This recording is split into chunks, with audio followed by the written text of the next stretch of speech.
بص بقى يا حاج، انت عارف ان احنا قبل رمضان وكل رمضان كده وعاده ربنا ما يقطع لنا عاده يا رب، بنروح نجيب حاجات رمضان ولا لا؟ لا لا، مش بنروح نشتري طلبات رمضان؟ لا اما السنه دي مفيش، ما تحلميش. السنه دي مفيش؟ مفيش. هو اللي مفيش يا حاج؟ انت مش خزنتي حاجات رمضان؟ خزنت؟ انا ما خزنتش غير الخضار يا حاج، ما عنديش لا لحمه ولا فراخ، وانت عارف ان رمضان والصيام بيحب لا اللحوم. طمني، مش هيحب السنه دي. مش هيحب السنه دي؟ يعني انت هتفضل صايم يا حاج طول النهار وتيجي تفطر على ايه؟ على كشري؟ يعني مش هتيجي قبل الفطار تقول لي طب خلي ايه النهارده يا حاج؟ مش هتقول. مش هفتح بوق. هتسيبني بقى انا اعمل لك الاكل على مزاج؟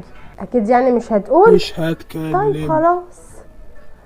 طيب ماشي، مش عايزين لا لحوم ولا فراخ، هنبقى نباتيين يا سيدي. حاجات رمضان يا مش رمضان.